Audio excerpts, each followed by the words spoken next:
पटना। नमोस्तु भगवान। तुम पढ़ो तो हम नहीं पढ़ पाएंगे।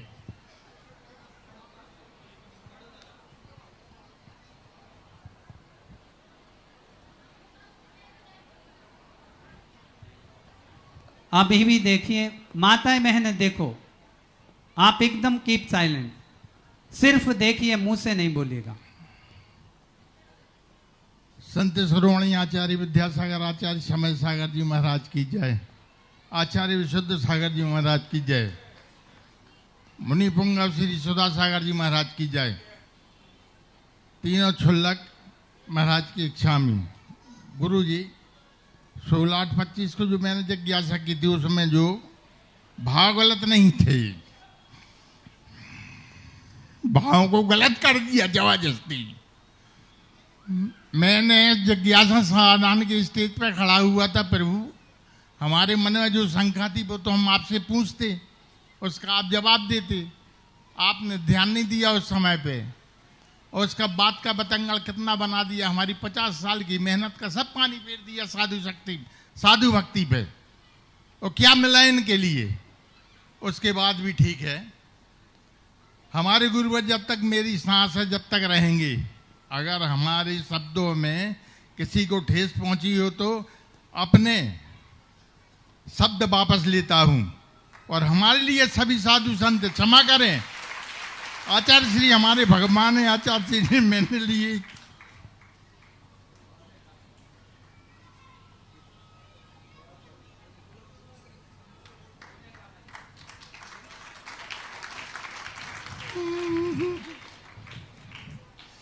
आचार्य श्री 5 बार इतनी, अब क्या कहें महाराज जी,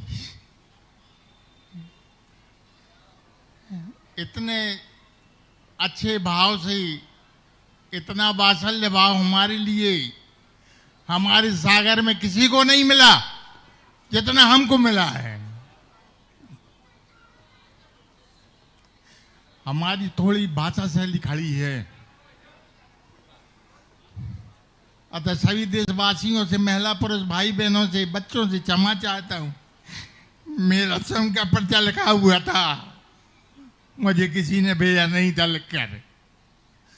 हम ऐसे शब्दों का संकलन नहीं कर सकती, इसलिए लिख के लाना पड़ता है। मन वचन काज से पूर्वक क्षमा चाहता हूं। आगे आज महाराज श्री आप खुद कहें। बहुत अच्छा। देखो, मैंने मात्र कल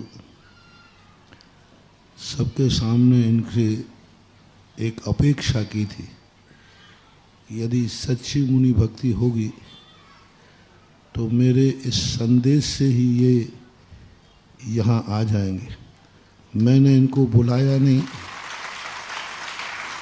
मैं यही परीक्षा कर रहा था कि बुलाना पड़ेगा या बिना बुलाए आते हैं। बुलाना पड़ने का अर्थ है कि अरेस्ट करना, और बिना बुलाए आने का अर्थ है कि समर्पण करना। तो मैंने इनको कुछ भी नहीं, जो संदेश मैंने माइक से दिया था, अपनी भावना व्यक्त थी और विश्वास व्यक्त किया था, क्योंकि मुझे इनकी भक्ति पर विश्वास है। ये वो शख्स हैं जो समस्त मुनियों के परम भक्तों में आते। इतनी समर्पण है कि पिछी कमंडल को ये नमस्कार कर लेते। मुनियों के प्रति इनकी बहुत वयोवृद्ध हैं, बहुत पहले से हम इनको जानते हैं, और मुनियों के प्रति भक्ति इनकी है। उस दिन यदि मैं गौर से सुन लेता तो मैं वहीं तुरंत के रफे दफे कर देता, तुरंत ही मैं इनको टोक करके उसी समय क्षमा मंगवा लेता। लेकिन मेरा उपयोग दूसरी तरफ था, मैं भी इसको गौर नहीं किया, और इनकी टोन पर मैं, और सभा में कुछ हो रहा था उस तरफ मेरा उपयोग चला गया। और उस समय मेरी जो सभा में जो हरकत हो रही थी उसकी हंसी को देख करके मेरे लिए तो वह कई बार प्रश्नों में हो जाता। आपने देखा, आप लोग बोलते हो, हम छुल्लक जी से पूछते हैं क्या बोला इन्होंने, क्योंकि हमारा उपयोग कई स्थानों पर बढ़ सकता है, बटा रहता है। जो समाधान दे देते हैं, उस पर भी उपयोग रहता है। कभी कुछ और छूट गया हो तो आपने देखा कि हम जिज्ञासा के बाद भी उसको फिर पूरा करते हैं। तो इन्होंने एक, तो ये सबसे बड़ी खुशी है। देखो, किसी से भी अपराध हो जाए तो उस अपराधी पर एकदम हमला ना बोल करके एक बार उसे आत्मीय मौका दिया जाए, और उस आत्मीय मौका दे करके उसको देखा जाए। यदि वो आत्मीय मौका देने पर यदि अपने आप में समर्पित नहीं होता तो फिर अंतिम शब्द का साम दंड भेद नीति तो सब हैं ही, लेकिन पहले साम नीति हमारे शास्त्रों में कही, पहले साम नीति, फिर दंड नीति, फिर भेद नीति।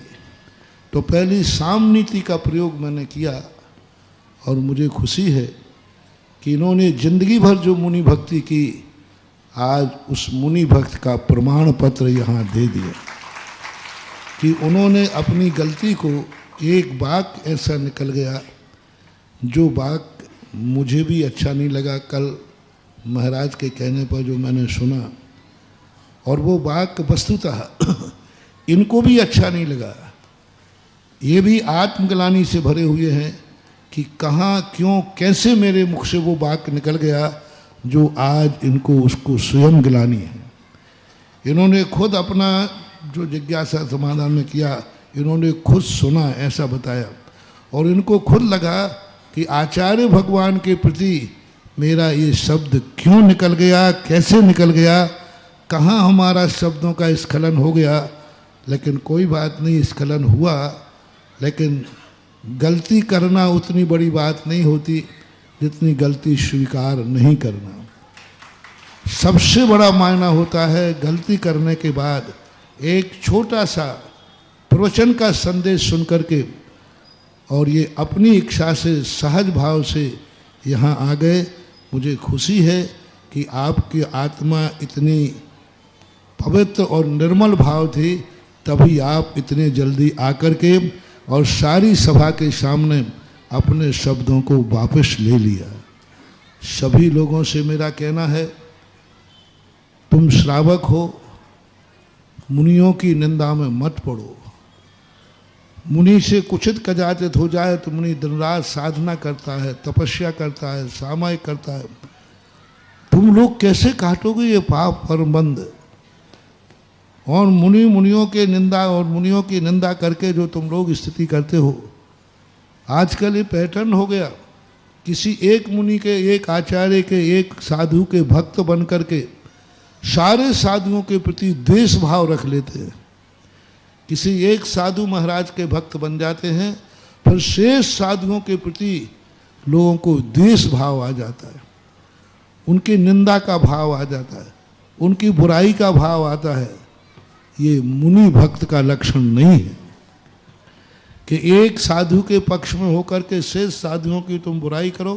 सारे संसार के लोगों से मेरा कहना है, आप भली एक साधु के प्रति समर्पित रहो, लेकिन शेष साधुओं के प्रति कम से कम अनादर भाव मत रखो, निंदा भाव मत रखो। उनके प्रति कम से कम ये भाव तो रखो कि वो कैसे भी हैं, दिगंबर मुद्रा में हैं, तो दिगंबर मुद्रा का कम से कम अपमान तो मत करो। ठीक है, आपको एक साधु के प्रति श्रद्धा है, लेकिन दूसरे साधु की निंदा नहीं, दूसरे साधु की बुराई नहीं, उसकी उपेक्षा नहीं। ऐसा करने से बहुत बड़ा फायदा है। और एक साधु के भक्त करके शेष साधुओं की बुराई करना, ऐसे गंदे शब्दों का प्रयोग करना कि ग्रस्त भी ग्रस्त के लिए नहीं करता, ग्रस्त भी अड़ोसी पड़ोसी में लड़ता है तो भी ऐसा शब्द प्रयोग नहीं करता। जैसे आप लोग किसी एक साधु के भक्त बन करके दूसरे साधुओं के प्रति अशुभ शब्द करते हो। कल्पना करो भैया, यदि ये कर्म का उदय आएगा तो इसका क्या होगा। एक दुर्गंधा थी, एक जिसने एक मुनिराज के प्रति अशुभ शब्द बोला था, उनका अपमान किया था, कितने भाव तक उसे नाना प्रकार की निकृष्ट योनियों में भटकना पड़ा। एक बार के, मात्र एक बार किसी साधु के प्रति अभिनय का भाव किया, एक साधु के प्रति घृणा का भाव किया, द्वेष का भाव किया, परिणाम ये निकला कि कितने भवों तक सुगंध दशमी कथा पढ़ लेना, कैसे कैसे किन किन योनियों में गया, शरीर गलता रहा, सड़ता रहा, इधर इस पर्याय में आई तो शरीर से दुर्गंध निकलता था। तो अभी तुम हंसी मजाक में रह करके ये कर्म बांध लेते हो, कल के दिन ये कर्म उदय में आएगा तो कैसे भोगोगे, ये दया मुझे आप लोगों के ऊपर आती है। इसलिए सभी लोगों से मेरा कहना है, साधु संतों के प्रति उंगली उठाने के पहले बहुत सोचो, बुराई करने के पहले सोचो। किसी भी साधु के भक्त रहो, लेकिन दूसरे साधुओं का, दूसरे संघ के साधुओं का या किसी अन्य साधु का, एक साधु, उन साधु का मन से, वचन से, काय से कभी अभिनय नहीं करना, बुरे भाव नहीं करना, द्वेष भाव नहीं करना। ऐसे मेरा संतोष जी से कहना है, हमेशा सावधान रहो। तुम मुनि भक्त हो और बहुत मुनि भक्ति तुम्हारे अंदर कूट कूट के भरी है। तुमने तो सागर में ऐसे ऐसे मुनियों को शरण दी, स्वागत किया, जो कि उनको कहीं वो नहीं मिला। तो ये कमेटी हमेशा सागर में कैसा भी साधु आ जाए, लेकिन संतोष पटना कमंडल लेकर हमेशा खड़ा रहता था। और ये कैसे स्खलन हुआ, मैं भी सुन के ताज्जुब हो गया। कोई पूर्व भाव का, कोई कर्म का उदय था तुम्हारा, जो तुमसे ये भूल हुई, और आज आपने भूल स्वीकार करके और दूसरा शब्द बहुत अच्छा बोला कि मैं अपने शब्द वापस लेता हूँ। 100 बार ले लो, आचार्य भगवान है। आचार्य विद्यासागर महाराज के प्रति तो छोटा भी कोई मन वचन काय से अपराध, यदि अपराध नहीं भी हुआ हो तो भी 100 बार उनके सामने क्षमा मांगने में हमें और आपको कोई ऐतराज नहीं होगा। अपराध नहीं भी हुआ है, फिर भी पूज्य आचार्य महाराज के प्रति कोई अभिनय, कोई, क्योंकि वो तो अपने ऐसे भगवान थे, ऐसे उपकारी थे, जिनके उपकार को कभी अपन भूल नहीं सकते। उन्होंने जगत को क्या क्या नहीं दिया है। यदि पृथ्वी को कागज बना करके, मेरू को लेखनी बना करके, समुद्र को स्याही बनाया जाए, तो परम पूज्य गुरुदेव आचार्य विद्यासागर महाराज के उपकारों को हम नहीं लिख पाएंगे। और खास तौर से बुंदेलखंड और ख़ास तौर से सागर के लिए इतने उपकार हैं, तो बहुत अच्छी बात। उनके लिए तो अपने लिए कोई बहुत अच्छे, अपने पवित्र निर्मल हृदय को, और अपन खूब आपकी खुशी है कि आपने सागर जी महाराज की जय। और उन्होंने अपने शब्द वापस लेकर के बहुत बड़ा कार्य किया। सभी के लिए ये शिक्षाप्रद है। कुछित कदाचित कोई गलती हो जाए तो ऐसे ही अपने आप में क्षमा मांग लेना। जिस स्टेज पर अपराध थोड़ा बहुत चूक हुई थी, उसी स्टेज से आज परिमार्जन हो गया। सभी लोग इनको क्षमा करें और ये सबके लिए क्षमा करें। समय सागर जी महाराज की जय। साथ में आचार्य सदा सागर जी महाराज की जय। नहीं, हमें तो मुनि रहने दो, निर्यापक ही ठीक है, अच्छे। क्योंकि मैंने कल कह दिया, मैं तो जहां हूं वहीं सब कुछ हूं और मैं अपने आप में पूर्ण हूं। मैं हूं अपने में स्वयं पूर्ण, पर की मुझ में कुछ गंध नहीं। मैं अपने आप में पूर्णता का अनुभव कर रहा हूं और सब लोगों के लिए बहुत अच्छा, बहुत बढ़िया। आमद तीर्थ के मंत्री पवन जी जैन, परम पूज्य जगत पूज्य मुनि श्री सुधा सागर जी महाराज की जय। भगवान उस दिन जिज्ञासा समाधान के पीछे हम लोग 4-5 लोग और भी खड़े थे। हम लोग भी मन वचन काय से आचार्य भगवान के चरणों में नमोस्तु करते हुए, आचार्य समय सागर जी महाराज के चरणों में नमोस्तु करते हुए मन वचन काय से अपनी वाणी को वापस लेके क्षमा चाहते हैं पूरे देश से, पूरे देश के मुनि भक्तों से और पूरे देश के साधु संतों से हम लोग क्षमा चाहते हैं। भगवान हमें क्षमा प्रदान करें। आप भी क्षमा प्रदान करें और जबलपुर में विराजमान आचार्य समय सागर जी महाराज क्षमा प्रदान करें। बहुत अच्छा, बहुत बढ़िया, बहुत बढ़िया।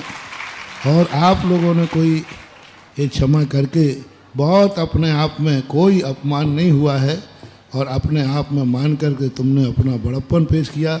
गुरुओं के प्रति मन वचन काय से हो जाता है, लेकिन अपन उनके प्रति सदा श्रद्धान्वित हों, समर्पित हों, मेरा आशीर्वाद है। आमद